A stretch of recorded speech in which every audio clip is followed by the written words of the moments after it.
Okay. Rolling. All right, thank you. Good evening, and calling to order the regular council meeting of the Township of Hamilton, December 6, 2022, at 6:30 p.m. This meeting is being held with the benefit of public notice as required by the Open Public Meetings Act.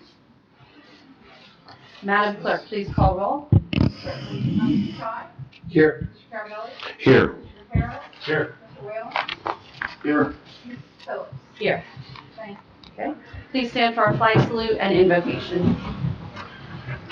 I pledge allegiance to the flag of the United States of America and to the republic for which it stands, one nation, under God, indivisible, with liberty and justice for all. Please read standing. Dear God, our source of protection and hope, guide our hearts and minds to be focused on the true meaning of this holiday season. Let us pray especially for those in need, and in particular, for those in the Ukraine suffering through hardship and tragedy. May we as a township representatives serve the community with dedication and equity for all. We make all these intentions in your name. Amen. Amen.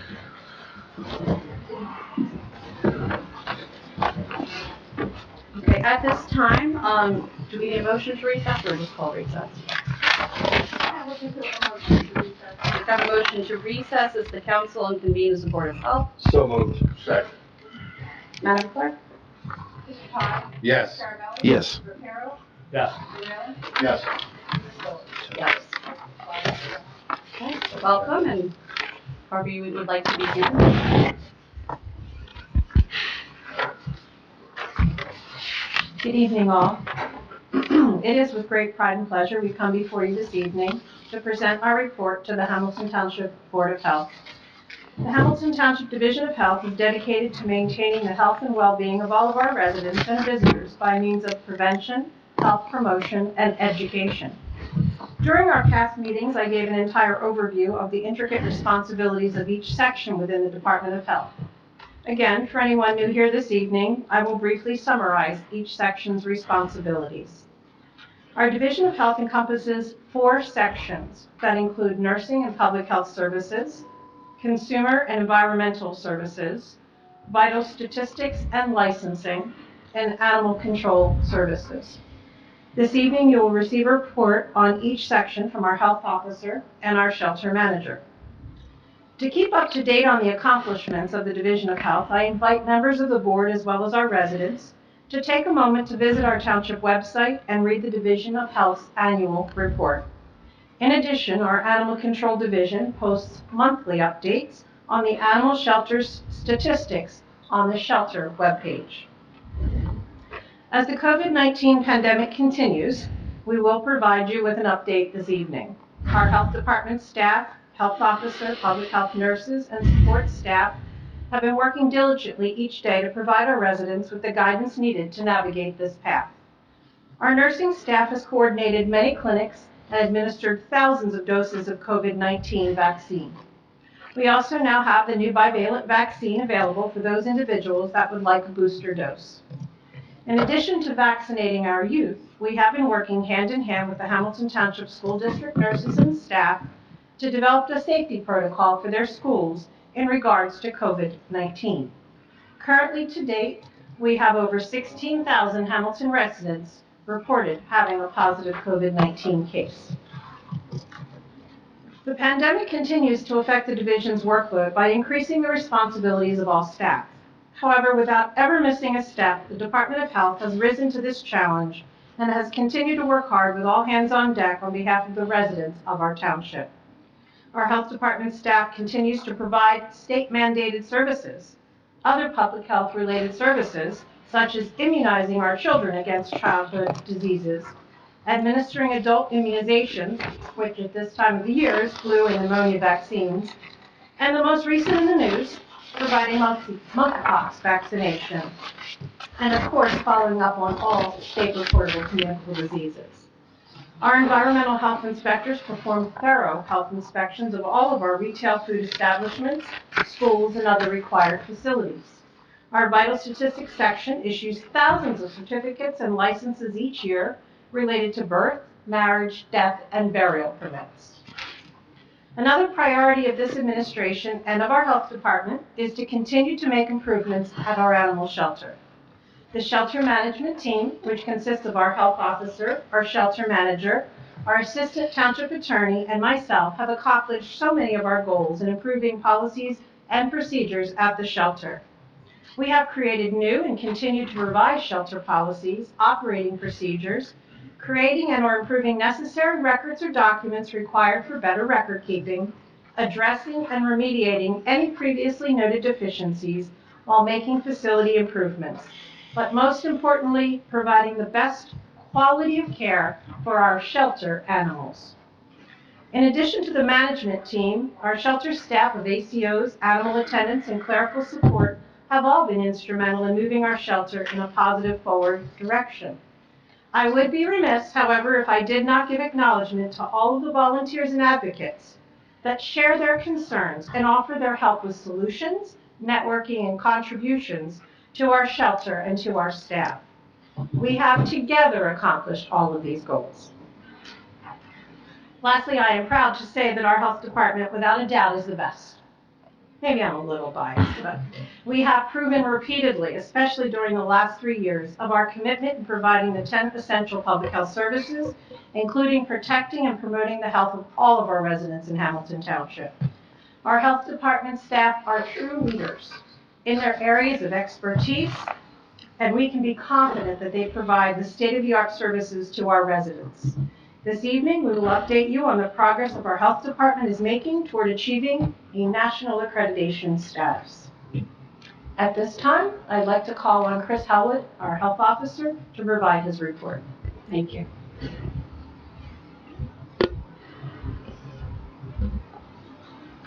Good evening, Board of Health members and residents. Under the direction of Director Fitzgerald, the division continues to promote healthful behaviors to protect the well-being of all those who live, work, and play in Hamilton, in accordance with the public health practice standards of performance for local boards of health.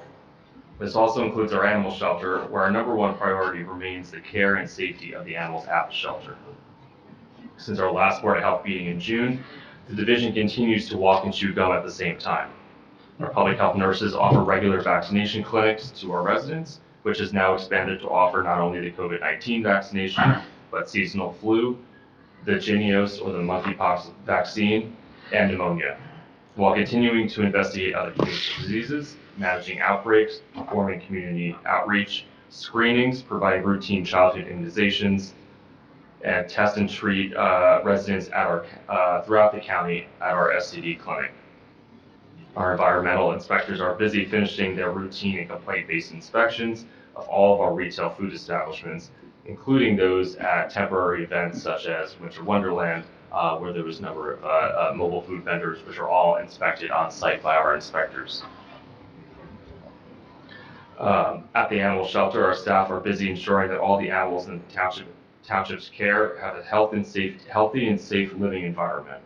As we enter the holiday season, it's important to remember that 7 days a week, including holidays, our staff is at the shelter caring for these animals and making sure that they have water, food, and a clean habitat, and medication as needed.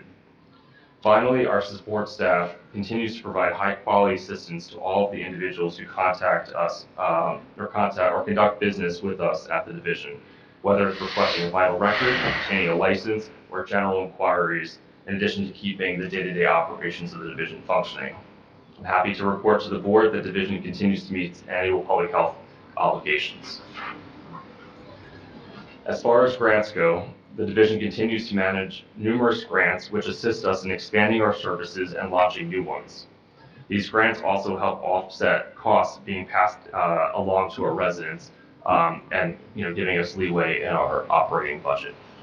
The division's main grant, which allows us to onboard our health educator and health aides, required the division to conduct a rapid public health assessment, which is what I handed out to council, and for anybody in the public, there are forms up here. So it's just a quick infographic that gives some demographic data, what our main accomplishments of the assessment are, and then also some the COVID-19 vaccination profile, and then a quick profile of SCDs within the community as well. As part of this new grant cycle, the inclusion of other communicable diseases that affect the township is now required in this assessment.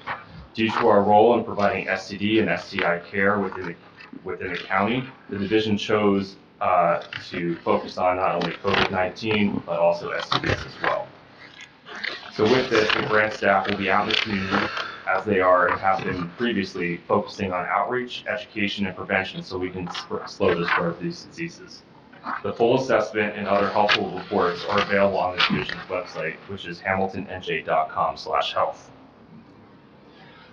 Just a quick note on the assessment, we did, like I said, we did choose STIs because their numbers are rapidly increasing throughout the county, and we have seen a return to many individuals utilizing our clinic, which is free and confidential and walk-in for all county residents minus the city of Trenton and the boroughs of Hopewell and Pennington, because we do not have shared services with them. I know later on the agenda, that is one of the items that we're asking for approval for, is to continue those shared service agreements, which the townships do pay a set fee for each resident that does utilize those services to offset the cost to the township. With the STD clinic, we were also able to expand and offer now the Jynneos vaccine to anyone in the state who is interested or meets the criteria to receive the monkeypox vaccination. And that's something that we're seeing approximately 10 or so residents a week now utilizing that service throughout the state. We have gotten residents from Hunterdon County, all throughout the area, just who they don't want to travel into the city of Newark, the city of Trenton to utilize where some of these clinics are, and they're happy to come here and utilize our services, and it's something that we're happy to provide, and it has worked seamlessly, integrated into our existing STD clinic hours. We also did expand our STD clinic hours for evening hours, so on Tuesdays, the clinic is also open until 5:30 to make sure that residents who do need the service but might work during the day have an opportunity to take advantage of that. In addition to the Strengthening Public Health Grant, which I mentioned just now, the division also receives additional funding from the State Department of Health, which supports our COVID-19 vaccination clinics. So this funding allows us to partner with Bayada Home Healthcare to have nurses staffed in a clinic every Friday, which allows our own staff nurses to focus on other obligations and still offer the community a standing clinic. And they also help with other clinics that we do throughout the community as well, and that's been a fantastic partnership. And we utilize the Bayada office right here in Hamilton. And then we also have our childhood-led grant, which offsets our environmental intervention costs and helps pay for our inspector that goes out into the community and does the investigation in our residents' homes if there are any children who have elevated blood levels. Our two COVID-19 related grants from the State Department of Health are scheduled to end June 30, 2023.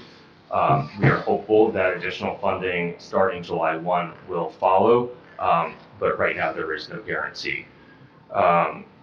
The State Health Officers Association did receive funding from the State Health Department, which is doing sub-grants to all the local health departments, which we are awarded this fiscal year a sizable amount of funds to do some capacity building within the department. But again, starting July 1, it is to be determined whether or not funding continues at that point.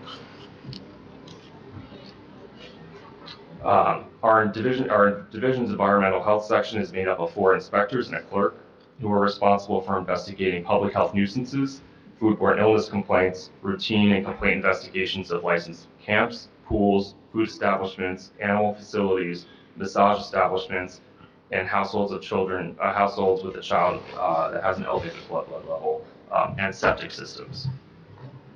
The division continues to meet monthly with Trenton Waterworks, the State Department of Environmental Protection, and the State Department of Health to monitor the progress being made to improve the water quality within the Trenton Waterworks service area here in Hamilton, specifically in regards to our cases of Legionnaires' disease and the presence of the Legionella bacteria within the water.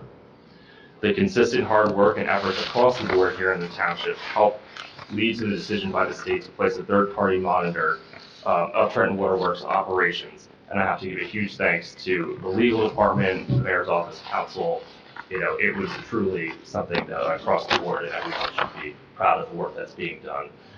With that, there is still a ways to go, and the bacteria is not just going to dissipate just because there's a third-party monitor there, and that's why we are reminding all residents, especially those who have Trenton Waterworks, that there are steps that they should be taking within their homes to reduce their chances of developing Legionnaires' disease. That includes running faucets and showers for at least 3 minutes if they haven't been used in over a week, following manufacturer's instructions for cleaning and replacing water filters, clean and replace shower heads and faucet screens at least 3 to 4 times a year, and ensuring the hot water tank is operating correctly to manufacturer standards at a temperature that is at least 120 degrees Fahrenheit. If residents do not have a thermometer on their hot water tank, or if they do not know what the temperature is, using a meat thermometer like you would do when you're checking your turkey for your holidays, and just running the hot water and seeing what the temperature is at the sink would be a great way to see what your hot water tank is set at. If it's coming out at 118 degrees, I wouldn't do anything. But if it's coming out of 110, 105, you might want to start tweaking and trying to raise the temperature a little bit. But we do also want to make sure that people do not raise it too much, because then scalding could become a risk, and that's a big health concern as well. We have plenty of information on Legionella and best practices on the township's website, which is hamiltonnj.com/Legionella. The division's public health nursing section is made up of 5 nurses, 1 health educator, 2 health aides, and a clerk. We also have numerous part-time per diem nurses that we've partnered with the school district to onboard that help us with our clinics, and we also have a floating per diem nurse, in addition to the Bayada nurses that we utilize as well in our COVID-19 clinics. The team is responsible for the delivery of the division's clinical services, disease investigations, community outreach, and wellness and immunization audits.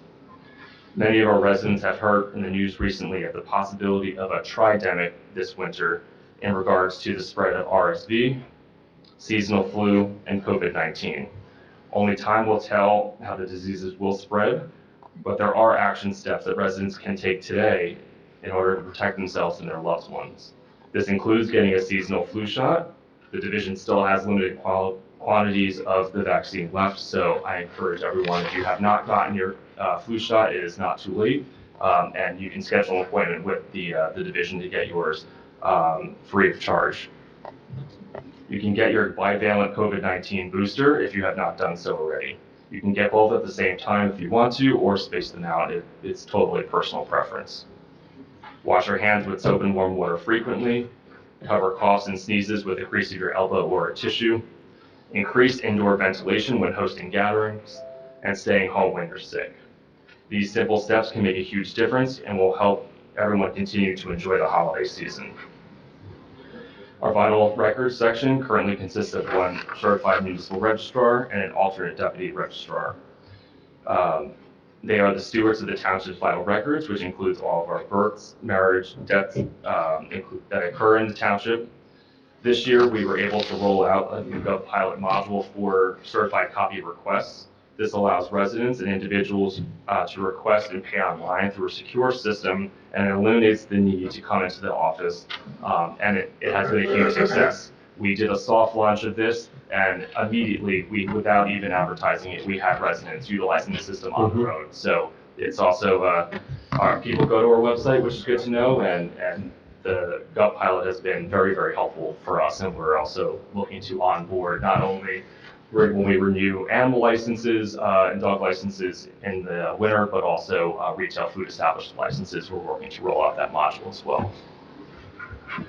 Thank you again for allowing me to give you an overview of the hard work of the dedicated team at the division has completed since our last Board of Health meeting.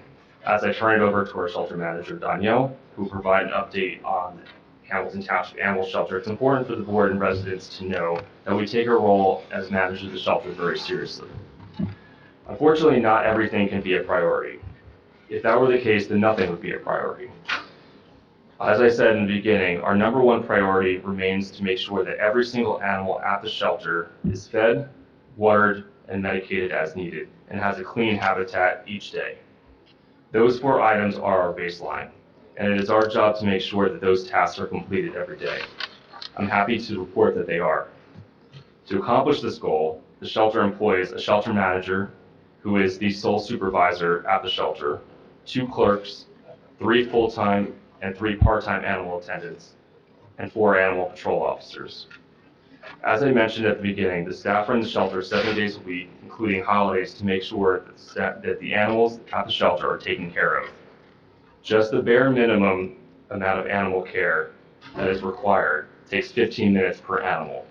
Currently, at our capacity, that means 18 hours of staff time each day just to care for our animals. And that's just bare minimum cleaning, feeding, medicating, and watering. That does not include walking every single day and doing any other behavioral assessments or any other extras that might be included. Our staff works extremely hard, and I'm very proud of the work that they are doing at the shelter and have been done. I know that the board has plenty of other questions for us in regards to animal care in the shelter, but I'm going to turn it over to Danielle to give her full report first. Thank you.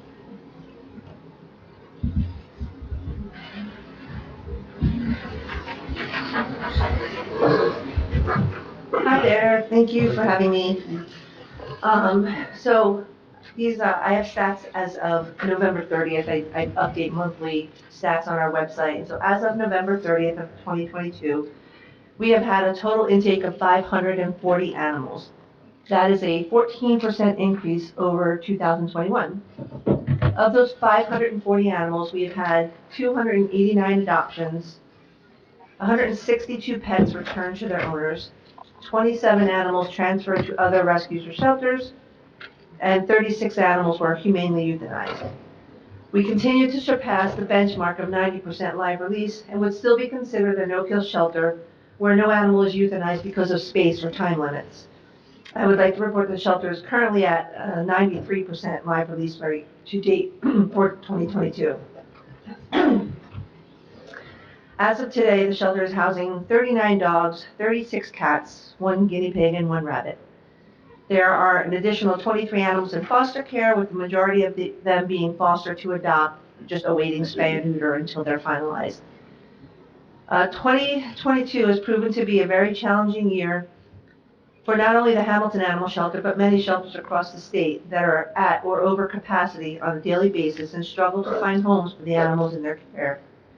Our shelter has been at or over capacity for many weeks. We will, of course, continue to advocate for the homeless animals in our shelter and search for permanent loving homes, but desperately need the support and the assistance of our animal welfare community to adopt and rescue our homeless population. We continue to share adoptable animals, happy tales, and events on our Facebook page, which now has over 5,600 followers. The social media platform is also utilized to share found pets as they come to the shelter with the intention of helping them reunite with their families. These posts are shared to our local lost and found community groups to increase the likelihood of a pet finding their loved one. Our reclaim rate for stray dogs at this time is 67%, which has come down from 74%. The reclaim rate for cats is only 8.7%, which is on par with the 2021 rate that we had. In 2022, there's been a notable increase in the number of animals that the shelter has received as public drop-offs, we call them. These are stray animals found by Good Samaritans and brought to the shelter.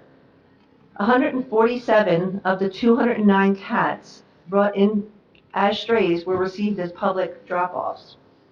That's 70% of the stray cats that come in are brought in that way. In 2021, that number was 58%. So we're seeing an increase in public drop-offs, is my point. As of November 30th, our department has issued for the year 3,385 dog licenses. All of this information is on our website as well. As we prepare for 2023, we look forward to a quicker turnaround on license renewals, as we've had the year to get familiar with and learn our new platform, GovPilot, for dog licensing. In 2022, we've hosted 5 rabies clinics. To date, 645 dogs and 103 cats, a total of 748 animals, have received free rabies vaccination. We have 5 free rabies clinics planned in 2023, with the first one being hosted at the McManaman Building at 320 Scully Avenue on January 7th. Our residents are now able to sign up for a time slot. We're still taking appointments for the rabies clinics, but you're able to sign up on our website, hamiltonnj.com/animal shelter. Just click on rabies clinics and you'll be redirected to a Google form. Type in your information and your pet's information, and we'll have your rabies certificate ready when you arrive at the clinic. We have found that the changes brought on by the pandemic have had a positive effect in how the clinics we operate, or how we operate our clinics. They've decreased the length of time for pet owners to wait in line with their pets. Our rabies certificates are printed in advance for those who have pre-registered, making their time in our building just minutes. Rabies vaccinations are important to your pet's health, but we would be remiss if we didn't remind our community of pet owners that we have had several wild animals test positive for rabies in our town. So please take advantage. I encourage you to take advantage of our free rabies clinics for your cat or your dog. Whether your pet is indoor or outdoor, it is important for them to be vaccinated. Dr. Krista Goki remains the veterinarian of record for our shelter. Dr. Goki's knowledge, experience, and compassion are a wonderful addition to our team. And the team at Princeton Animal Hospital have been very supportive and helpful in providing care for our shelter's more critically ill or injured patients. We continue to host regular monthly volunteer orientations for those interested in joining our volunteer team. General information about the volunteer program can be found on our website page, as well as the application packet to be a volunteer. Interested candidates can email me directly. My email is dgioia@hamiltonnj.com and sign up for an orientation. Our shelter team, including the animal attendants, animal control officers, and support staff, continue to work at making improvements to our operations, programs, and services to help the animals and the people in our community. We continue to evaluate protocols and procedures and implement changes as needed. As the animal welfare community continues to change and evolve, so shall we. Thank you. Thank you. Thank you. All right. Thank you again, Kathy, Chris, and Danielle, for all that you do. I think this is just a little snapshot of what you do every day. I know we did have some questions. I think we can talk about things on the agenda tonight, right? Yeah. So since Danielle, since you were just wrapping up with that, can you talk to us about the dramatic increase in costs for veterinary services and how that's been reflected in 2022? Okay. We primarily use Princeton Animal Hospital. It does help with having continuity of care, and additionally, they have the longest extended hours in the area. So they're open on Saturdays late, and they actually have hours on Sundays. They will hospitalize animals overnight. Many of the other local veterinarians will say won't keep an animal that needs overnight care in their hospital. They'll refer us out to, say, North Star or something like that, which can be a little bit more expensive. The increase, I can only explain the increase in the number of animals that we've had, being 540 animals to date. Our health officer, Chris, broke out the numbers here and the prices. So we're looking at pretty much $166 per animal. There's been a number of animals requiring a large amount of care, whether they were critically ill or injured. But if you compare it to previous years, in 2021, it looks like it was $137 per animal. In 2020, $93 per animal. In 2019, also $93 per animal. So obviously the prices have gone up. I will say every animal now is spayed and neutered before they're adopted, so that is an additional expense. So how do we approach that when an animal comes in? And generally we're picking up, I will say actually that a lot of the public drop-off of stray animals, and additionally animals when they're picked up and they're sick or injured, if they require medical care, they're brought to the animal hospital. And from there, I speak directly with the veterinarian about their recommendations and course of treatment. If the animal is in need of care and it's curative and it's, treatment, say, well, for example, a young cat with a broken leg, an amputation would be curative, the animal's young, healthy, happy, will be adopted and has been adopted. Yes, those expenses are great, but it's obviously needed, The other option would be to euthanize the animal. So we're making choices and decisions about the animal's care and their life. Does that help? Does that help?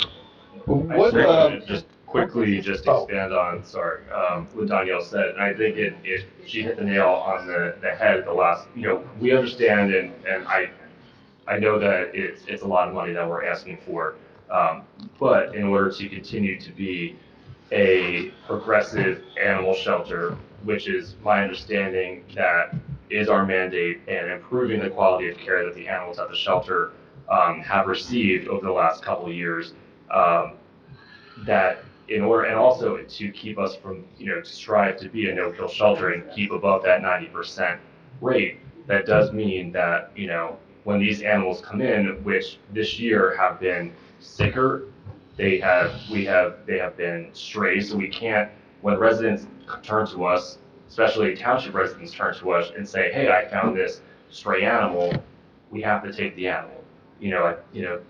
We know, and you can look at a lot of news articles that are out there, that, there has been, and, a lot of people got animals during the pandemic.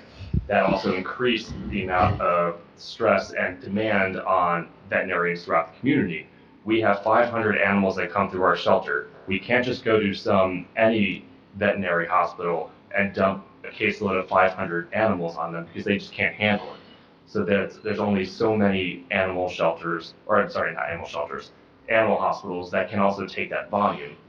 Now, we all know that Princeton is expensive. It is an expensive animal hospital. But like Danielle said, the hours match what our needs are. Their services match what our needs are.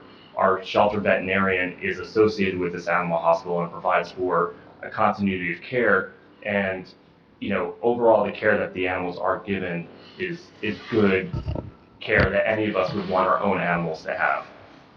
Moving forward, it is something that, we are looking at other options into the new year, because we do know that this is expensive and we do want to make sure that we're doing our due diligence to cost save.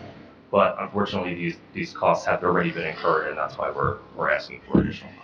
Which consent agenda item is this? I believe, It's, it's 20, CA 22. 22, yeah. I think what we do though is, we have to balance care and the cost. And when you're talking about, one of the things that is our big concern is care of the animals, right? It's something that we said we needed to take from where it was down here, and we needed to raise it up. And I think all of our questions, right, without speaking for the rest of my colleagues, we all just have the same question. And if you're telling us that, hey, we need to do this for the care of the animals, and that's all of our concern, it's an easy answer, right? But I think that was all of our, when you try to weigh the vote, we want to make sure they're taken care of, and if that's what we have to do, it says a lot for the administration that that's what in the direction we're moving. I just want to make a comment, and I just want to say that Councilman Pepero hit the nail on the head. I mean, I think all of us feel our way up here. One question that I had was, is there a way next year that we can be a little bit more flexible? Is this a competitive contract? No. Do we go out to bid for this? How? We go through an RFP process for this service. But it's not like we have to take the lowest bidder on that. It's more about meeting the specifications and the requirements that we need for our shelter animals. So, looking at this maybe for next year and seeing the fact that our veterinarian has a relationship at that hospital and, and they do have the extended hours, is there a possibility that we could maybe look at awarding two, where we have one contract, that covers the times that, during the regular course of work, whatever we call that, during the course of the day, and then the evening hours or later Saturdays or weekends, we can look at Princeton Hospital if they're charging a little bit higher rate, just to see if we can get some savings. with the premise that we want to do what's best for our animals and the welfare of our animals, but, also looking at the price tag to that, and let's see if we can. No reason why we couldn't have a number of vendors, but again, it's gonna be ones that can handle the kind of workload that we require. I guess what I'm saying is maybe you can split it up, or look at ways that you can. So they do a little bit of that now, they do We have do. a couple of other, Okay. veterinarians Oh, that they all right. work with and animal hospitals, so, but I think, there's a renewed commitment because of this one to try to look at all of our options there and the best possibilities, so maybe we need, 3 or 4 on our list, sort of a pool of facilities or vets that we can choose from. So. Okay.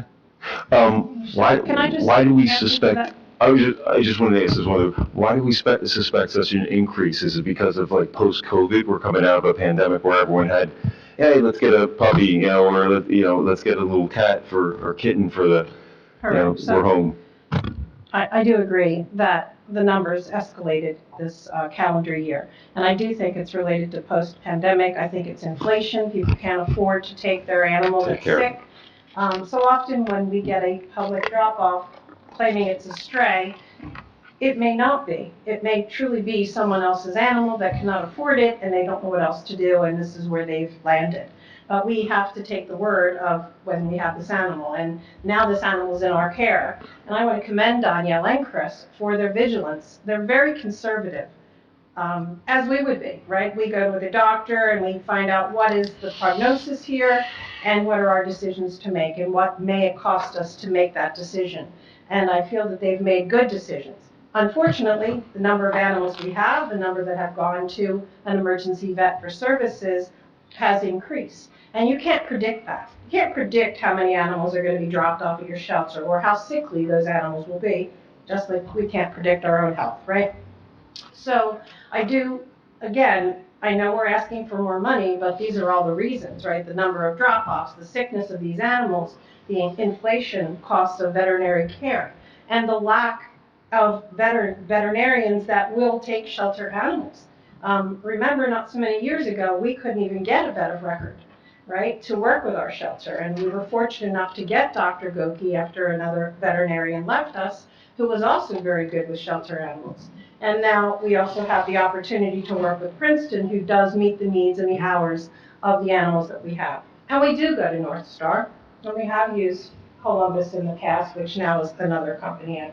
So we're exploring other. And we are. And we, as far as the RFPs, our shelter management staff has spoken about this just at our last meeting, and we do plan to present the administration with another RFP to see if we can get other avenues. And just one other thing to commend Danielle, she works with organizations to try to get them to help support medical services. One in particular was an organization, Homeward Bound, who was willing to do a tooth extraction of a cat for a quarter of the price of what we might get charged by another veterinarian service. And with that veterinarian service that we have with Princeton also utilizes veterinarian students or interns that they supervise over. So it's a give and take for everybody. They're getting educational experience and our animals are getting the best care, the animals that are in the shelter. And that's all of our goals is never lose focus on that we have to give our animals in the shelter the best care we can. So there's a 40% increase based on it. Thank you for the data. 40% increase, I'm assuming, year over year. Is that 12 months last year versus 10 months so far this year, or? In my data, I made it January to November 30th each year. The 540. Same period. Yes. Same period. Same time Yes. period. So 40% increase. Do we know? 14. It was 14. 14%. 14%, Yeah. not 40. That's not 540 14. animals this year, 14% over 2021. All right. So 14, I heard 40. 14's better than 40. So that's the number. Yeah, right?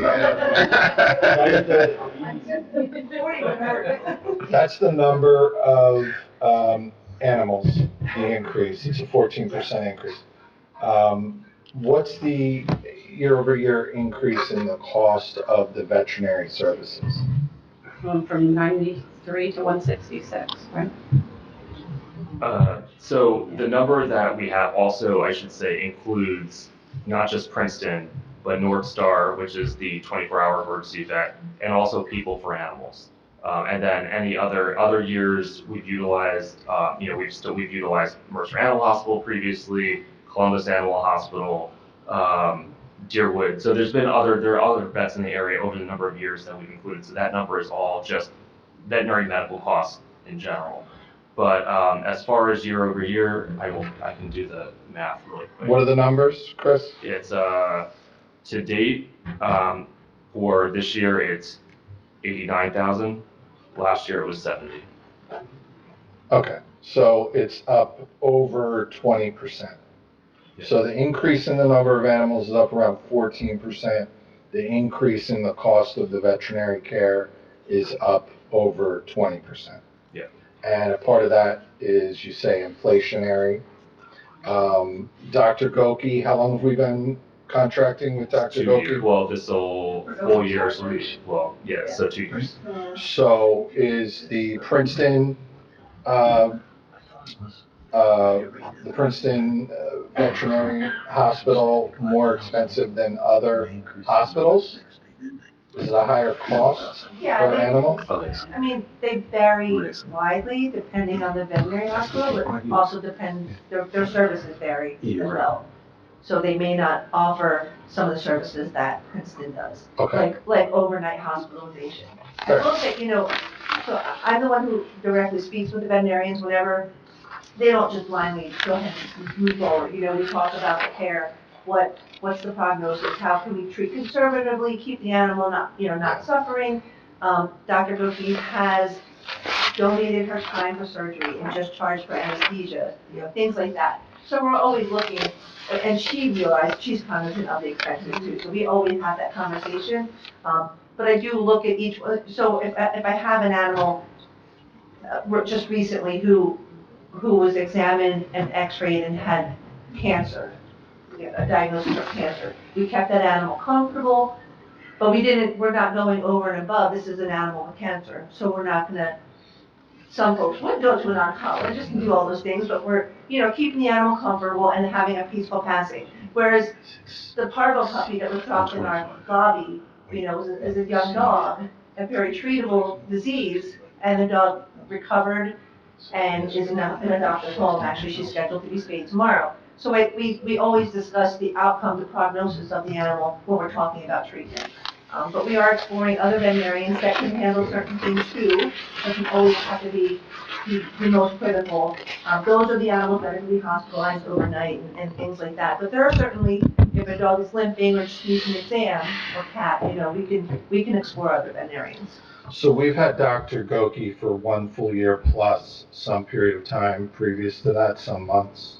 21 and 22. Yeah. 21 and 22, so almost 2 full years now. And each year we renew the veterinary contract. Is that a year by year? So for the shelter vet services, we do go out to bid for. So last year we had one bidder, which was Dr. Goki. We accepted that bid, and the same thing for 2022. We had one bidder, we accepted that bid. We went out for bid again for 2023. We had one bidder, and obviously council will approve that when we submit the bid for approval. Is there any way to do any additional advertising to get any? I mean, I'm sure it seems like I'm not hearing any bad things about Dr. Goki, but is there and I any would way say to... that the money that we're talking about now is not the fee for the shelter vet. Understood. Okay. I'm relating it because she's Princeton Veterinary Hospital, and it does make the most sense that wherever our vet of record works full-time, that we should use that. It makes the most sense. So I understand from a logistical standpoint. But if Princeton Hospital is driving up our costs, because it is, And it is not just Princeton. I mean, People for Animals, who we utilize almost solely for our, because they are the low-cost spay neuter clinic in the area, their prices have gone up significantly as well. So it's veterinary costs across the board, not just our, the crits and animal vet bills, but also our spay neuter vet bills have gone up as well. Just for a point of clarity, I just want to understand this correctly. We said 70,000 last year for emergency services. So that includes and spay and neuter, so all veterinary services. All services. And then we're saying, and I know we already funded this with 65,000. Is that comparing the same contract that we're looking at tonight? That would be the same services. Same services, so 65 plus 60. A maximum of 60. No. Well, yes. Okay, yeah. That's what it's written. So, so we're looking at potentially 125,000 rather than 70,000? That's. I just want to understand that correctly. Maybe I'm. Right now, they have in for probably the worst. The worst case scenario. Because they don't have the invoices in from, what's the latest invoices you have? Through November 21. So through November, so they still have a portion of November and all of December, so they probably won't reach that full amount because they're already at the 89,000 of that 125. I understand it now. Okay. So hopefully it'll come in Less than that. And it'll just sit there and then, it won't get used in the budget, obviously. Okay. Correct. And we do have, there's money in our blankets that we have, blanket accounts we have open that hopefully as the year closes, that then those blankets can be closed and then that would free up more money as well. But Remains unspent. yes. Okay. So obviously, we've already spent the 65, we owe more money as of right now. Correct. I'm sure we're gonna approve it, but once the board approves that 60,000, that'll be the maximum to the end of December. Yeah, correct. So if they use the whole 60. So when we asked the board previously to approve the 65 max, I think it was literally the next day we got the bill and it was another $25,000 and that's what hit. Then we hit the 65 immediately.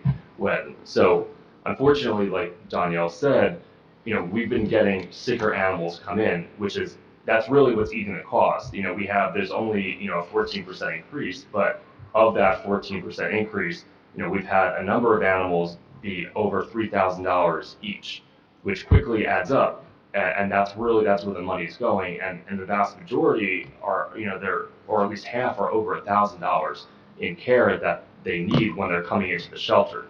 But when we give this care, the animals are, for the most, I think really all of them are, except for a handful, that their conditions might end up being too much, and they have to be humanely euthanized or end up dying in care anyway. They go and they're healthy and are adoptable animals, and that's what we want. But unfortunately, with the increase in inflation and veterinary costs, a lot of people are deferring care, and a lot of vets don't do elective euthanasia just because of somebody can't afford the medical treatment. And then those animals end up in the shelter, and then the township and the taxpayers are left to foot the bill. Do we keep a track, like a running record of, naturally, Director Fitzgerald mentioned the fact that, some people, can't afford to care for the animals. So they figure, well, the easy solution is, let me drop off the animal, I can't take care of it anymore. Do we kind of have a record to keep track of the additional costs that are incurred with these drop-offs compared to the regular animals that have been in the shelter? We're not really getting them as, they're not being, I would suspect they're not being truthful. That they're just saying, I found this dog, Right. here it is. So we're not getting a history or anything like that. We do keep records of, was a stray animal brought in by a member of the public or the police or an animal control officer. So we keep those records of and certainly I did break out the information about which animals went to Princeton Animal Hospital, who was hospitalized, and which of those were public drop-offs. It is an alarming number, truthfully. I mean, and when I'm looking at these, a 6 or 8 year old cat with a urinary issue, this isn't a stray or feral cat that's been living in the woods. This is someone's pet, and they can no longer care for it, and they're not. But when they walk in the door, liar, liar, pants on fire doesn't work. You know, you have to take care of the animal that's in your, bring them to you, the animal needs care, that's what you have to address. Yeah, I mean, I shop around for vet care. I have a 100-pound dog that, the price of what I used to pay 2 years ago, or even a year ago or now, it's absolutely outrageous.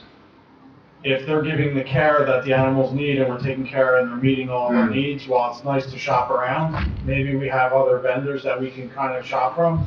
If they're doing services for us that either are on the arm or they're doing it on their own time, it's tough to now turn around and say, let's go to another vendor when they're taking care of us. And our number one thing was fix the shelter.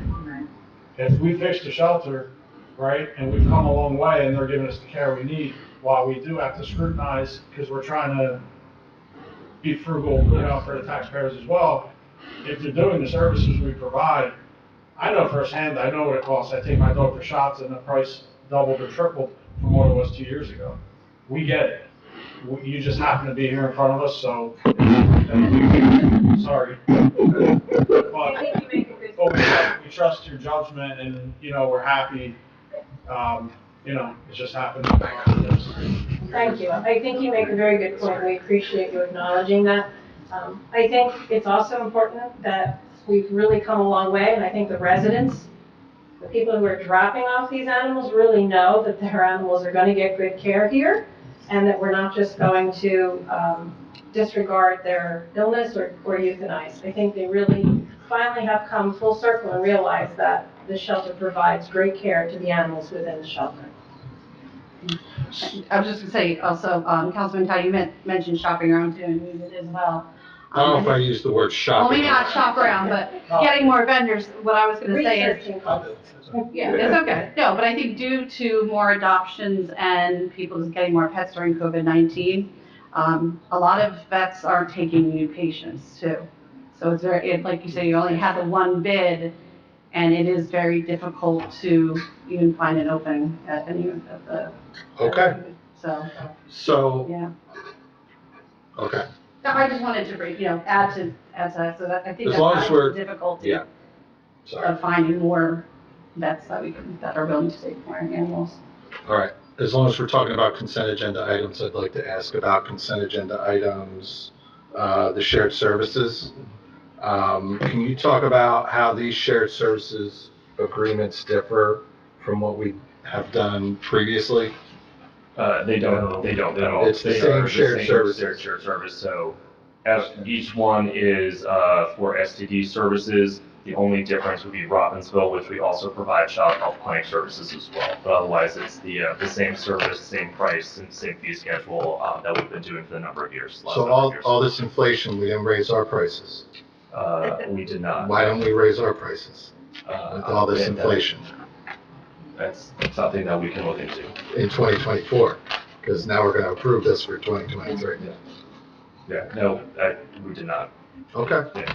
But we do Listen, get we gotta- reimbursed by the other township that Yes. uses our services, yes. Yeah. Right. That wasn't the question. Yeah, there's a. That's my question. Oh, yeah. And it all comes to Hamilton. This is all work that's done in Hamilton. And the reason I'm asking that is because our health department has overextended in the past with going out to other towns. That is not the case with these shared services agreements. No.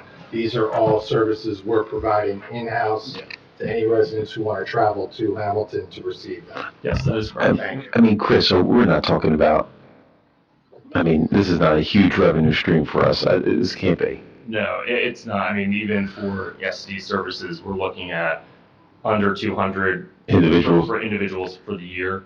Outside of the. Total. Oh, The vast majority are, the vast majority are Hamilton residents. And then child health services, if we get a handful from Robbinsville, in each, the $50, I think it's something that moving forward to look into. We would have to adjust the fee schedule. That's, it's on my ordinance, so we would have to look into that. But most of the, it's like a half hour's worth of time for each of these individuals, which, more or less covers, the nursing time associated with that. And if the patient needs to come in twice, we do bill twice. It's not just a one and done. I know we had quite a few questions in regards to the ACO coverage, and I don't know if anyone wants to start with anything specific or. Well, Not that I wasn't trying to. so we received a spreadsheet, and thank you Yeah. for putting this information together for us. I appreciate the transparency. Looking at this spreadsheet, I haven't had a lot of time to look at this. I haven't had a lot of time with this spreadsheet. But what I'm looking at in May, I see 1, 2, 3, 4, 5, 6, 7, 8, 9, 10 line items in May involving ACO calls in this spreadsheet that we received today. Do you mind sharing the spread? I don't know what spreadsheet you're talking about. We had requested a report from Hampstead, just to see how, what, as we were hearing, all these calls are coming in and we wanted to know what's the actual numbers. So I think what you're saying is there were 10 calls for animals to Hampstead in May. I don't know, because I'm trying to understand the data in this spreadsheet. Yeah, I was having. I'm sorry? We haven't seen the spreadsheet, so I don't know what. Oh, all right, I well, don't think I saw the spreadsheet either, but Kathy, did you look at some of the calls for the year? I did. So we just talk about those overall, and Okay. so we all have to Yeah. kind of look at that spreadsheet. that's where I was going. I wanted to get a sense of the numbers, how many calls we're getting, and most importantly, how many calls are not being adequately responded to. Yeah, So. sure. So our team has done our due diligence, and I can only talk tonight about all of the calls that would have come through to the police department as an animal-related incident. That would be a resident calling in with a problem of an animal, and it could be any type of animal. What I had found in a very brief review of these reports was there are approximately 500 calls that came in between January 4th and November 7th of animal-related incidents. Of those numbers, there were only 128 times that an ACO was requested out in the field by a police officer. Of those times, 107 responses of the 128 were completed. While on duty, 85 of the 107 were done while they were on duty. 22 of those calls, out of the 107, were responded to while they were off duty, which left me 21 calls that were non-responsive calls by an ACO when requested. Out of those 21 calls, I then wanted to find out what type of animals are we talking about that we're not responding to. And the majority were wildlife calls.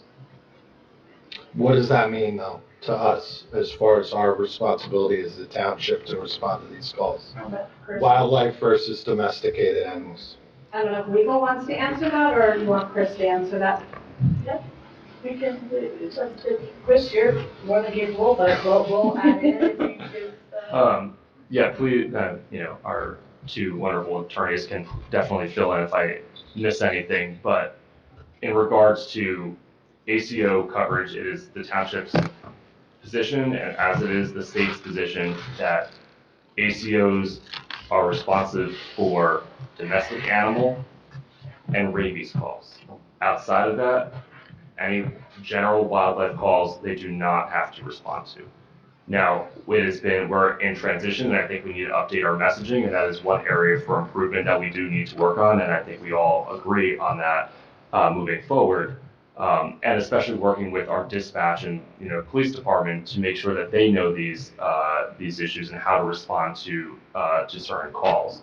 But in regards to the requirement, it's just domestic and just rabies related calls. So we had the example of an injured, I think it was an injured raccoon or hiding in a bush near somebody's house. Mhm. Who's responsible to go out and respond to that?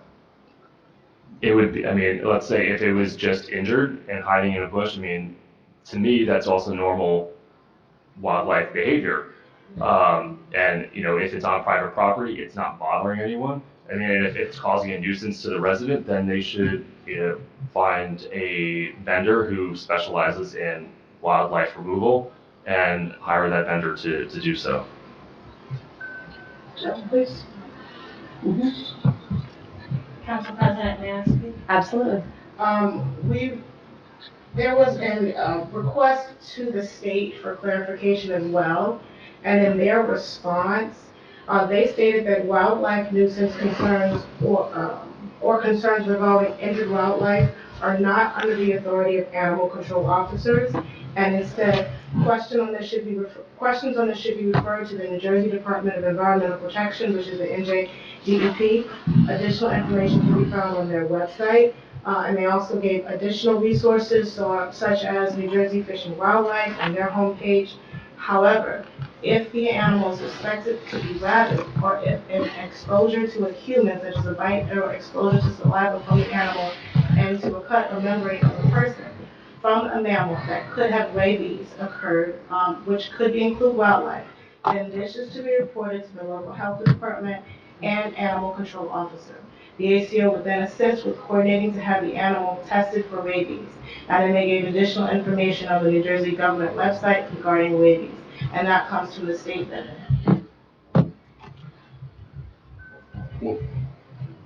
Well, let's just say in this case, we're talking about the raccoon, right? Which was spotted during the daytime. Usually if raccoon's out during the daytime, it's sick, right?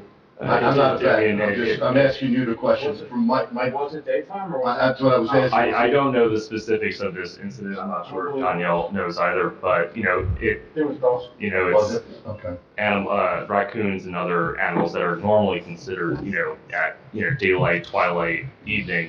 If they're hungry or if they have babies, they might be out during the day looking for food. It's not necessarily a sign. It could be a sign, especially if they're, you know, acting, you know, erratic, walking in circles, other things that are not typical. But if it's just minding its own business and out in the daytime, it could just be hungry. Right, so then my next question would be then generally, right, if somebody calls up with regard to wildlife animals such as a raccoon, and does the ACO respond to visually see the raccoon and see how it's acting before he determines whether, you know, it doesn't have any issues and that it's normal activity? So if the ACOs are available, yes, they have gone out, and I will probably speak a little bit more about their day-to-day operations. It would depend on how the call came in, obviously, if there's a way to contact the resident and, you know, offer guidance and see what they're seeing, see if there's a need for a response, you know what I mean? So they would handle it case by case, depending on what the resident was seeing and what they're reporting. Okay. Thank you. And Jen, I just had a quick question. So I was looking through the, I'm sorry you guys didn't get a copy of this in advance, but is there any determination of whether it's like in the house, like I saw one in here, like where squirrels or, you know, have made a home in, let's say, some part of the house. It doesn't matter whether it's in their house, out of the house, as long as they're acting normally, that's something they need to address. That's correct. Okay. To that point, that has happened before, and they have been recommended to find a pest control service that will come in and help remove those animals. Now, if it's something where, like you said, if you think that there is a issue, Right. potential rabies, but if you just have an animal that's living in your attic rent-free, that's not something that the township ACOs are required by law to handle. And if it's acting aggressively, and we're fearful that there could be a rabies incident, that is what the township is. Thank you for the clarification. So there were 500, just to clarify the numbers, about 500 calls in 11 months, Yeah, I'm just giving you a ballpark number, yes. about 187 requests for ACOs, 128. 128 requests for ACOs. 107 of those were while ACOs were on duty. No, 107 out of the 128 were responded to. 85 of those calls were while they were on duty, and 22 were while they were off duty. So they still responded to over 50% of the calls that we requested to them while off duty. So about 21. And the ones they did respond to, like I said, were mostly wildlife calls. There were 2 dogs and I think 3 or 4 cats So out of that number. The rest were wildlife. So as far as the township's position of responsibility, there were really 6 calls or so that were not responded to. Of domestic animals. Of the 21, let's say 6 were domestic animals and 15 were wild animals. Were those 15 not responded to by choice or because nobody was on duty? No one was on duty at that time. For all 21 of those, but 15 of them were wildlife calls. Correct. And approximately 6 or so were domestic animals. Correct. So, one thing that we've talked about is what can we do to, we're very vigilant about our tax dollars. We don't want to increase salaries and hire more people for such a limited number of calls, even though some can be important. So one of the tasks that our health officer is doing is looking for a shared service, where just like we are doing a shared service for the clinics that he was just telling you about, is there a municipality that would go in with us for a shared service for something like this, that were emergency calls that animal control officers are required to respond to. And we're working on that. So we are trying to help that as well, but keeping in mind that we need to be vigilant about increasing salaries and taxpayers. So you're looking into, a better option than the voluntary on-call system that we're currently using? Well, we are looking into a better option. Number one, the animal attendant that we have on Sundays is also an ACO by license. So we have been able to utilize him when we need to. The 2 times out of those 6 that he was called off because PD handled it.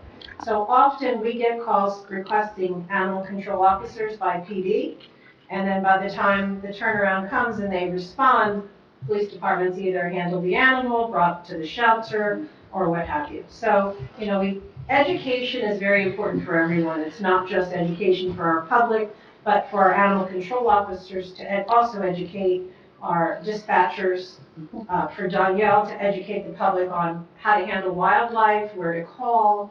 I get the calls often, and for example, there's a bat in the attic that flew in, or a bird flew in through the window, and it's not in their living space. I always say you can call an ACO, however, block off the doorway with a towel and contain that until the morning, and then I can tell you that a lot of the calls that they do go out on, they also go out on some wildlife to help our residents while they're on duty. But they're not required to. But they will help out because that's important. And again, we want to make sure that there's no rabies-related calls that we're missing. Nothing's perfect, but I think we're doing a very good job of that. So Kathy, number-wise, out of 500 calls, maybe 21 of the 6 500 didn't calls. get a response from an ACO. Regarding domestic animals. Right, so I'm calculating that at 1.2%. It's only 1.2%, so it's not this steep. And that's why I think we're trying to look at different options, not necessarily to replace what we're doing with our ACOs, but maybe as a supplement for those handful, or, maybe it's a few more than that, times that, for whatever reason, we're not getting the right response. So, to go off of what Councilman Todd said, we have a lot of shared services agreements. We help a lot of other people out. Our firefighters are constantly out of Hamilton, right? They're constantly going other places. We help everyone out. We can't do shared services with somebody else to have an ACO come and help us out. Are we the only ones that are helping other people or not? Because we see a lot of shared services, we're sending our fire department all over. Can nobody come and help us out? Is that, are we exploring that? Yeah, I think we're gonna start exploring it, but you're It's only 5 correct. dogs, but it could be Yeah. 5 dogs or 5 cats or somebody's pet, Yeah. right? Yeah. So take the other 16 that's wildlife, it's 5 people's pet that maybe didn't get home, Yeah. maybe got hit by a car because nobody responded out. We help everybody out, there's shared services with all other branches. I would like to think that maybe somebody could help us out as well. And I do want to point out that the city of Trenton has helped us without an agreement in the past, and they've been very grateful and had immediately jumped in to assist when needed, and they should be, and their ACO should be thanked for that, and their health officer. But, we will look, more broadly, just to open the field to see if there are other options for a shared service agreement. Thank you. And also, I just want to add, when I used to represent other towns, often other towns in Mercer County just share 1 or 2 animal control officers for multiple towns. So it's also a matter of Capacity, yeah. They make, even if we had a shared services agreement with them, they might literally not be able to get down here because they're already covering several other towns.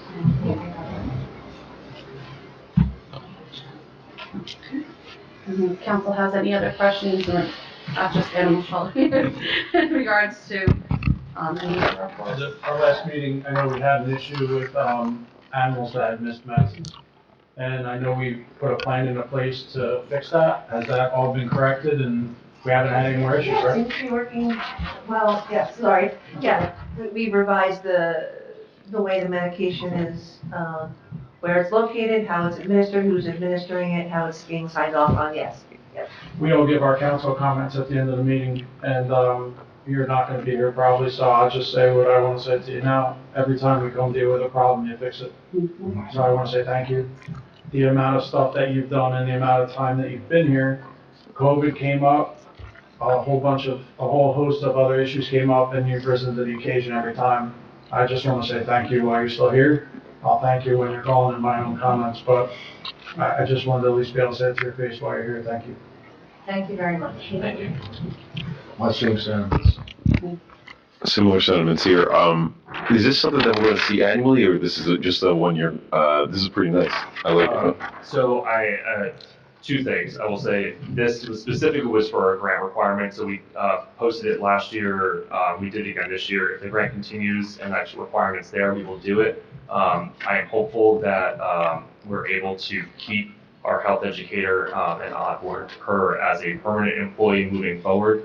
She has been really the one spearheading a lot of this specific one and a lot of our reports. And she's done a phenomenal job. I know Veronica has spoken to you guys before. So I'm hopeful that, this and other data related publications can be continued forthcoming. And that's something that the grant coming down the pipe from the State Health Officers Association will hopefully provide funding to do even more kind of data management stuff, so we can provide some more similar to this, but with other topics. Thank you, and thank you for coming in this evening and for your thoroughness, your professionalism. It was really helpful to get a sense of some of the, obviously, Danielle, some of the animal shelter issues, and that you're obviously looking at the taxpayer when you're, like we try to, but we all love animals and we're here for them, and we just have to be as conscious. The shared services agreement, if we can do something like that, that'll alleviate hopefully a concern that we have going forward in 2023. But thank you all. Yeah, and I'll just add, I want to express my appreciation. You guys came very well prepared today, and we didn't go easy on you, and thank you for hanging in there with us while we were trying to get to, some comfort level. And I do have a better comfort level that where things aren't perfect, you are working to find a better way, and that you're always working toward the best possible outcomes. So I appreciate that and have all the faith in the work that you guys continue to do for us. So thank you.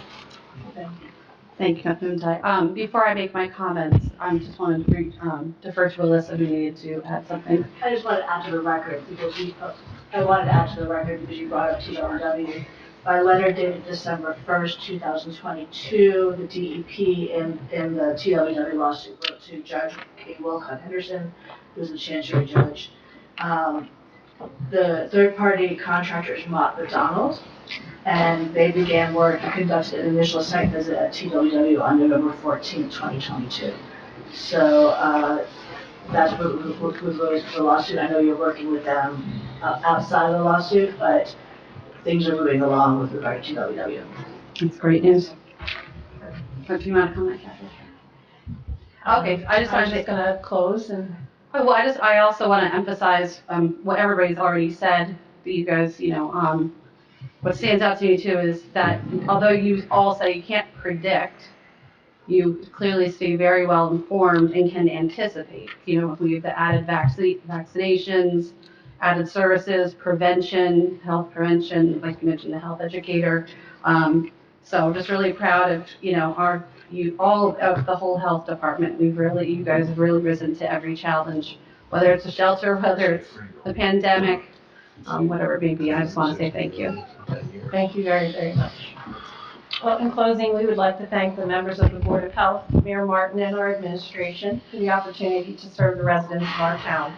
With the expertise and professionalism of our health department staff, we work diligently every day, ensuring and providing all required services to our residents. I would personally like to thank and commend every member of our health department for their dedication and commitment as public servants. Speaking with all the confidence in my team, including my health officer and shelter manager and all of the employees of our health department, and our township attorneys who have been instrumental in providing guidance and interpretation of all of the laws, we will continue to serve the residents of our town to the best of our abilities. We look forward to reporting at the next Board of Health meeting the continued progress and list of accomplishments made by our Department of Health. We wish you all a very happy and healthy holiday season, and thank you and be well. Thank you very much. Thank you. Okay. At this time, if I could entertain a motion to adjourn as the Board of Health, and we will reconvene as the Township Council. Motion to adjourn. Oh, I'm sorry. Before we do so, I do need to open it to public comment.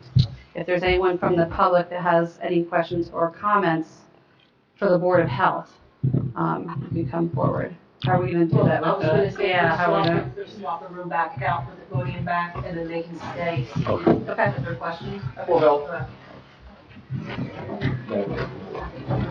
I say, do we want to do a recess in I got between that. real quick? Can we do that? However you want to play it. Okay, why don't we call a 5-minute recess?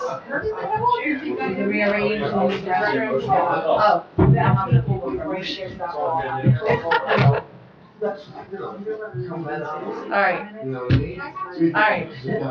5-minute recess. You gotta go off the record. Hold on, let me stop. I'm not reading that. All right, at this time, we're going to reconvene as the Board of Health, opening public comment. For those who are making public comment, as our normal rules, please come to the podium, state your name and address, and all questions must be directed to the Board of Health. So anyone who would like to come.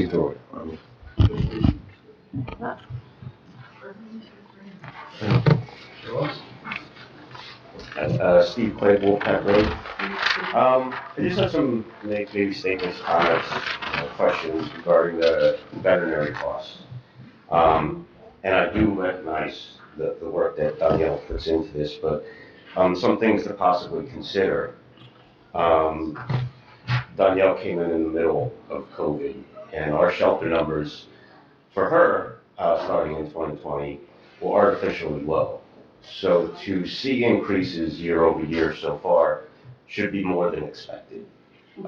What our normal is for Hamilton, you'd have to go back to 2017 to get what our, pre-everything normal was. And I don't know that we're back there yet. So there may be more increases. And that could be a big part of this. Cats especially were artificially low. I know 2020, we spent most of 2020 with 4 or 5 dogs in the shelter. So, those are that's why you're gonna see some big jumps. We had nothing. We did just meet with the lucky trio here, and Chubby, regarding some TNR information.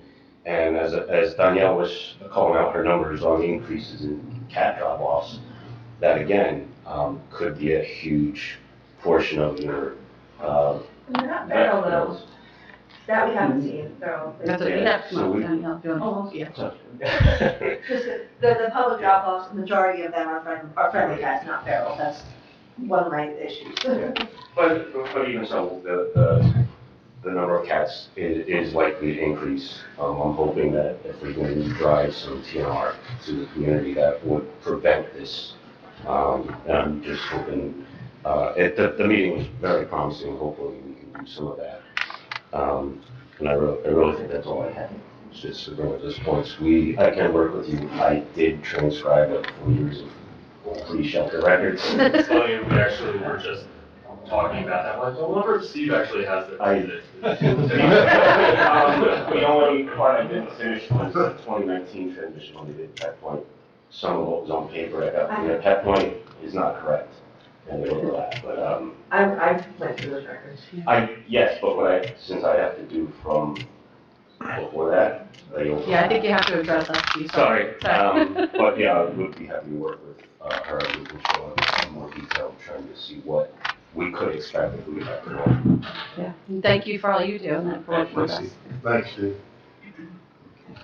Do we have anyone else who would like to come up for public comment for the Board of Health meeting? No? Okay. Seeing none, do I have a motion to adjourn as the Board of Health and reconvene as Township Council? I'll make that motion. I'll second it. Madam Clerk? On the motion, Mr. Ty? Yes. Mr. Carabelli? Yes. Mr. Reparo? Yes. Mr. Whalen? Yes. Ms. Phillips? Yes. Passes 5-0. Moving on to minutes, we have the October 18th, 2022 regular council meeting minutes, along with November 14th, 2022 regular council meeting minutes for your approval. Can we do a motion for both of those? Certainly. Okay. We have a motion to accept the minutes for October and November regular council meetings? So moved. Second. On the motion, Mr. Ty? Yes. Mr. Carabelli? Yes. Mr. Reparo? Yes. Mr. Whalen? Yes. Ms. Phillips? Yes. Passes 5-0. Good night, everyone. Good Good night. Good night. Good night, Kath. Good night. Council President, moving on to the consent agenda, we have items CA1 through CA35, without the inclusion of CA32, which was removed. Thank you, Madam Clerk. Just as an overview of the consent agenda items, we have quite a few renewals of the shared services, as we stated before, with various towns like Hopewell, Lawrence, Princeton. Oops, sorry, I was finding Steve.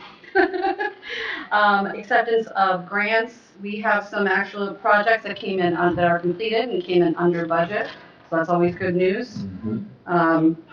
We already spoke about the veterinary costs.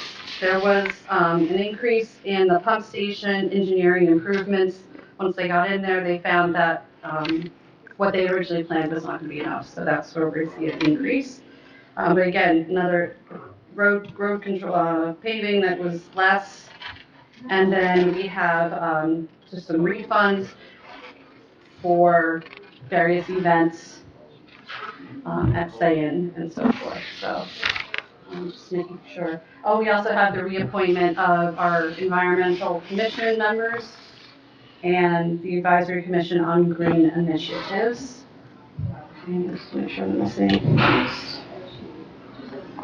I guess I don't think there's anything. Is there any comment on the consent agenda from council?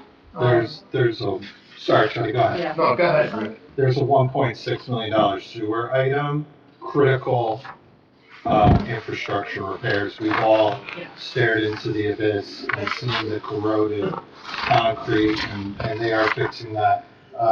It looks like a big part of the cost there is because they have to reroute Yeah, I'm sorry, go into detail. that whole flow. Once And they that's get in the there, spot where it all starts. comes into the, Yeah. you don't want too much detail, Alyssa, on that? but that's the spot that's being repaired. Yeah. So really critical infrastructure work. Absolutely. I have no problem with the consent agenda. It's nice to see the decreases. I'm a stickler with increases. And although it's not a substantial increase, and I did read it and the reason why, but with this being our welding, this is the second increase on this particular job, and I don't even think they've started yet, correct? 22,505. That moved the one I was referring to. You referred to it, Yeah. Council President, but The pump station. I think this is their second increase, and I don't know if the job has even started yet. You can see the original price quotes from the different people that bid the job. I think, I'm trying to find it. It's exactly. over here. Multiple. Here you go. Uh, I just had it. Shoot. But the second bidder was at 1.8846 million. He's already, B&R came in low originally at 1.785, right? And he's already exceeded the second Quad Construction Company at 8.46. Not saying that Construction couldn't have come up with the same issues, right? But this is the second increase that B&R, and I've been out just checking on that. I don't think they've done anything yet. I think they did start it, but let's see. Yeah, because the first increase was 77,000, and the second one now that we're approving is 10.5. Just, I get it, and I'm reading some of the stuff about, they can't get the equipment, they can't get the things that they need in a timely manner. Now, because of the increase, the original price, they got quotes and they ordered the material or the parts or whatever. Because they can't get them in time, does that say that the vendor is increasing the cost of it now because it's No, I delayed? don't think it's an increase because of the availability of parts. So if you look at Director Carey's Right. memo. The November talks 17th. about functionality of a temperature control system on there, and that they had to add a component of that to monitor the dry well, and none of that was included in the original documents, because I think they found it after the fact, maybe when they were doing design, and maybe when they were getting ready to start that, and it's in accordance with the different NFPA and NEC regulations that they're required to follow for that, and it has to do with air control. And I know it's gonna get done, and I'm gonna vote to make sure it's done, but I just have a hard time. It's just my nature, I guess, being in the business that, you give a price, that's what the price is. I understand, it's just like, we've had these problems, right, with roofing contracts, right? You don't know until the problems that you have, until you expose the roof. Yeah, that's right. This is all different, these are some of the things that are regulated by the state that you Sometimes that have. happens though, There too, with sure. what's going on in hers, like the contract that Councilman Ty just talked about was one that ended up costing more than we anticipated, because when they finally saw the corrosion in there, the full extent of it, and then had to do a bypass, right, for that, so it increased that cost. In this case, I have to say they have so many projects that they do at WPC for our sewer plant and the infrastructure, and Carrie is very diligent about, and I don't want to say she fights, but she argues with these contractors and with the consultants that are recommending it as well. And she really does the best that she can for every penny of, and some other people might not care about $10,000 on a $1.8 million contract, right? It doesn't sound like a lot of money when you look at the whole picture, but she, I'm telling you, fights for every penny. So if she brings it to us, I can tell you that it's already been vetted, and there's a lot of things that she probably already cut out. And by no means, I'm not trying to make this a reflection on Carrie. I just look at, the fact that this is the second increase. The first one, $10,000 on 1.8 million, that's not a lot of money. But $77,000 on the first change order, 77,000 we approved. Now they're back asking for another 10. Yep. Is B&R or the engineers doing their job? I think so, and again, I think that this looks like something that either came up afterwards and was missed in the original contracts, and it was probably missed in the bid specs. It could have been that it was just not put in there because, and none of the people that ended up giving us proposals or bids on that. All responded to the same, so. Again, I just, after I seen this is the second time, I just wanted to bring it up. I understand. I'm going to take back to Carrie, and I can bet you won't have any more change orders. No, listen, this has, again, nothing to do with Carrie. I mean, we have an aging infrastructure that needs to be addressed. We have mobile pump stations that need to be maintained. Yep. I get it. I do, but when I look at hard numbers, when the contract is done, believe me, I deal with contractors, and at the end of the day, somebody says that's your number, that's what you're gonna live by. In this case, yep. That's all I have, thank you. Thank you, Councilman. If I may, Yes. I want to double dip before you got your first shot, first bite at the apple. CA12, Green Acres money, glad to see that we've got a Green Acres allocation. Do we know specifically what that's being allocated to, or is that to reimburse for Past purchases. past purchases? This is a reimbursement for past purchases. Okay. And CA14, also a special item of revenue. Now this one is the American Rescue Plan, $31,000. That was a firefighter grant. That's correct. Do we know how that's being used in the fire department? Yes, it's for the SCBA. Yeah. Okay. Units, and it doesn't cover all of what they need.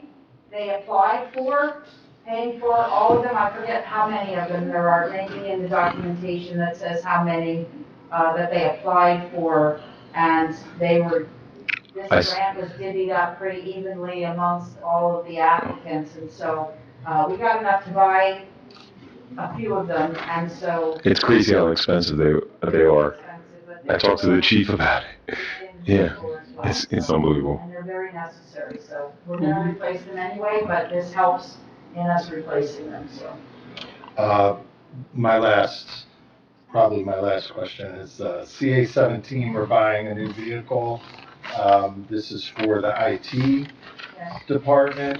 Don't we usually use a hand-me-down vehicle for IT? So we have in the past, in fact, they have a hand-me-down vehicle, and I forget what this new one is replacing. But it's not even operable now, so they haven't had anything operable in a while. So we're looking, and we didn't really look and see any other areas that we could have an appropriate hand-me-down at this point. So it doesn't get a lot of miles on it, so I have a feeling this one will last as long as the other one, which I think is over 20 years. So the one that is now not operating anymore. I think there was, the last one was like a hand-me-down police vehicle or something. On that topic, are we giving any thought to transitioning to hybrid or any fuel-efficient vehicles with these purchases? Because I don't see. Yes, and I can't tell you any specifically. I asked that question on this one, why aren't we? And I'd like to start moving to electric vehicle fleet. Yeah. That's the way that we should all be moving. So again, I only push this one through because I feel like they don't have a vehicle at this point, and they are going back and forth between many different locations. They just recently took on some of the network administration at WPC, which we used to farm out prior to this. So again, there's been more traveling back and forth. So this is why I put this one through. But I would like to, and perhaps we should look at bringing a policy to you all at some point about incorporating green purchasing and other, specific things like this for our fleet purchases in the future. So, Thanks. thank you for raising this. I don't have anything on the consent agenda, but something Councilman Ty brought up about this grant. Do you think we can get, from Millennium, we can get a year-end, Oh, yes. year-end synopsis, like a snapshot of what we've gotten, either I've been working next very year hard or and all year, and Joy has, taken over from where Mark used to, interact with them, and they've been working on so many applications and a lot of grants that are really coming through, so I'll have her call for a report, and we can have it at your last meeting. Thank you. Good idea. Okay. I love it. Okay, so at this time, we could open public comment to items just on the consent agenda. If we have any public comment or questions, please come up.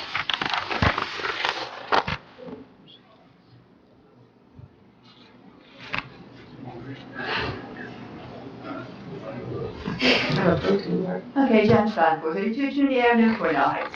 All right, on the shared health thing, there's like 8 different, is that because we're the only one that has the health division, or do they also have health divisions that we share back and forth, or are we the only one that has the health division and we help them out? My understanding was that a lot of them are smaller townships that don't have the resources that we have, but they do still have to come here. Oh, They have to come to Hamilton to get those services. Oh, all right. And then they reimburse us for whatever services they Okay. received. Yeah, they all have health departments, they do their own inspections, but for this particular program, their residents actually come to us. Oh, okay. Yeah, that's good. I thought we were bouncing all over each other. Nope. I'm doing another car then, huh? Okay, and we have the air conditioning on for a reason? You say on or off? It's on. It's on. That's why I have my coat on. You must be a hot council, let me tell you. Okay. I do wear thick sweaters. Well, the problem is you guys don't get it, we get it back there. Yeah, I think you're right. The vents, all those vents. Because I'm sitting there and I'm thinking, man, this is chilly. Okay, and then having that table, that was excellent, having the table set up, because usually they just come up one at a time and talk. So that was outstanding, you ought to keep doing that all the time. Who thought of it, that's a great idea. Thank you. Wish I could say I did, but thank you, Janice. Allison did. Allison, there, give credit where credit is due. Oh, okay. But, it was just nice that they were all there together, they just passed it down, they could answer back and forth. Yeah. So that should be good, like for any kind of meeting like that, usually, because usually it's always just one-on-one, and they keep coming, sitting down, knocking down, and just let it, right there, they can just pass the mic and fight over it. Okay. All right, thank you. You're welcome. Thank you, Janice. Would anyone else like to come to the podium for public comment on the consent agenda? Okay, seeing none, can I have a motion to close public comment and move on consent agenda items CA1 to CA35 with the removal of CA32? I'll make that motion. I'll second the motion. Madam Clerk? On the motion, Mr. Ty? Yes. Mr. Carabelli? Yes. Mr. Reparo? Yes. Mr. Whalen? Yes. Ms. Phillips? Yes. Consent agenda passes 5-0. Moving on to second reading and public hearing ordinances. Ordinance 1 is 22-047. An ordinance amending and supplementing the code of the Township of Hamilton, New Jersey, Chapter 485, Favorable Traffic, Article 2, Parking, Section 485-19, Handicap Parking. This is repealing spaces established at 23 Samuel Street by ordinance number 16-058 and 1413 Hamilton Avenue by ordinance number 16-044. Any council comment on ordinance? Okay. You can open to public comment on ordinance 122-047. Seeing none, do I have a motion? I'll make a motion to close the public comment portion and adopt 22047 on second reading. Thank you. I'll second it. Thank you.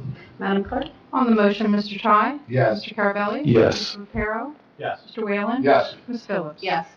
Ordinance passes 5-0. Ordinance 2 is 22-048, an ordinance amending and supplementing the Code of the Township of Hamilton, New Jersey, Chapter 485, Vehicles and Traffic, Article 2, Parking.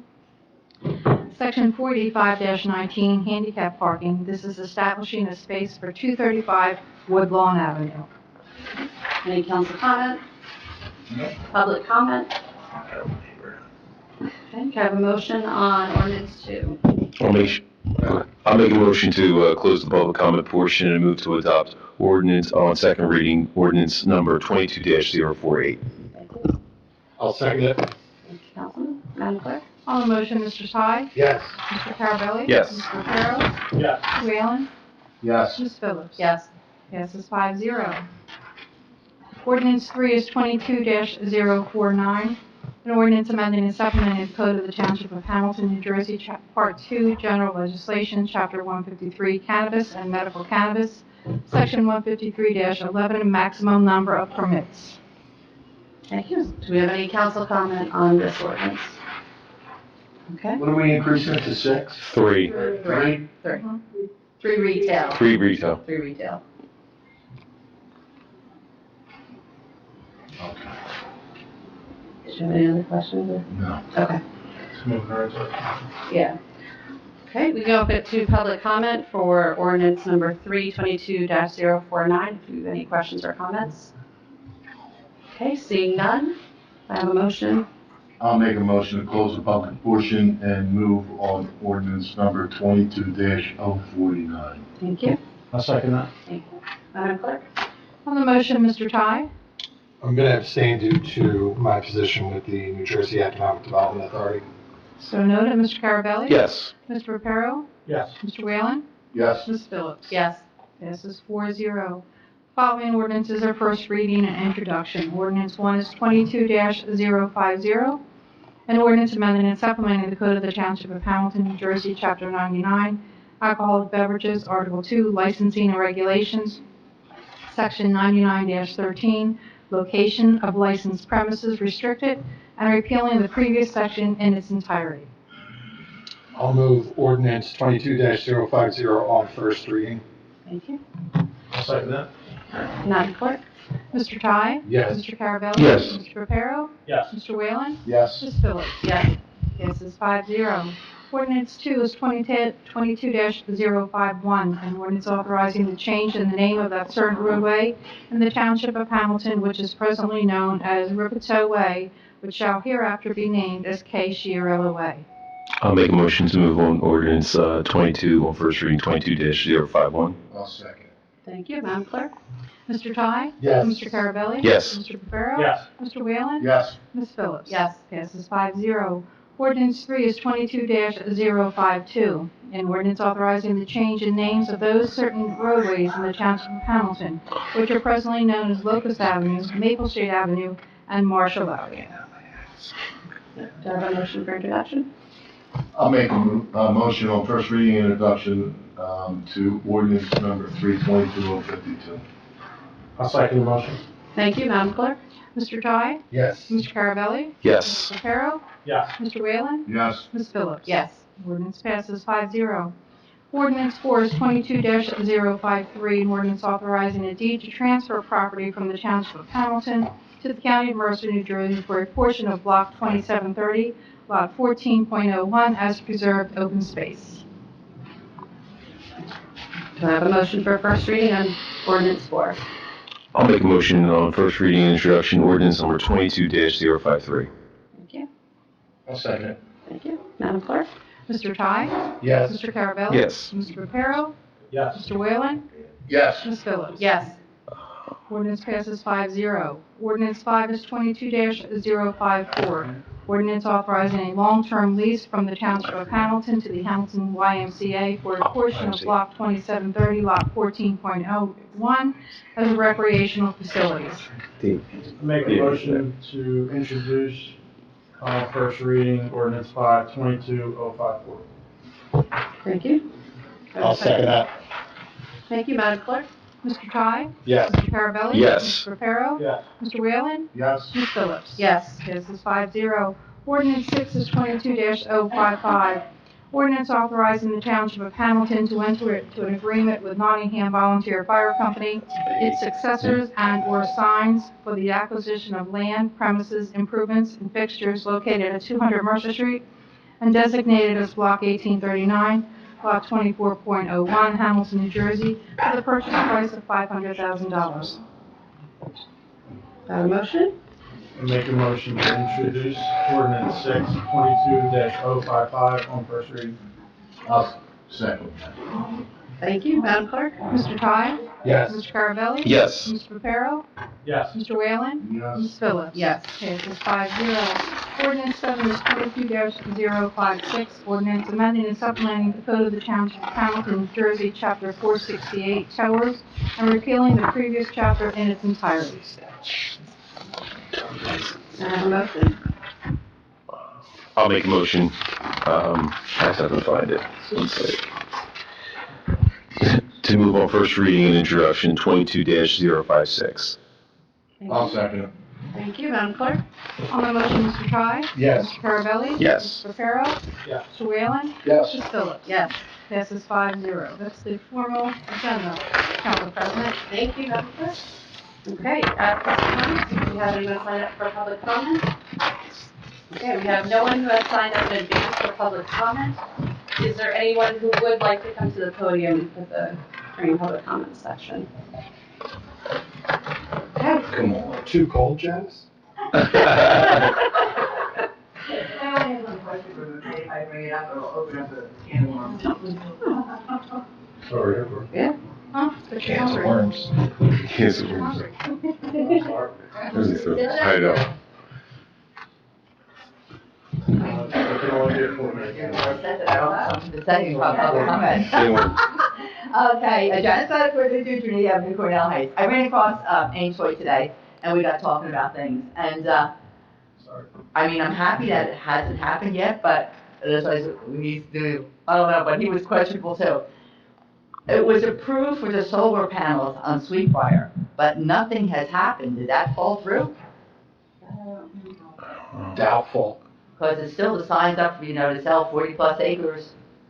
And so, I mean, they haven't done a thing. I wouldn't get my hopes up. Oh, we were getting all excited that maybe they had backed off and they weren't going to do it anymore. Okay, I just thought maybe you knew. But I haven't heard anything. I haven't heard anything. yeah, because they No news is good news. Yeah, that's true. It's I don't know what they get. That's good. That they're not. Maybe they just reneged or something or other. That would be great. Because if they do, it would be really great if the township buys the land so nothing else can go there to stop any kind of flooding. So they just put that, just in case it falls through. Because Ames and I were talking about the flooding and stuff like that. So, okay. It's just something to keep in the back of your Question mind. to go along with that. Have we looked into doing any type of dredging? I know some of the creeks have been so overgrown. A lot of, if we could maybe dredge some of those, that would help push some of the water out where it needs to go away from the area. Have we looked into any of that?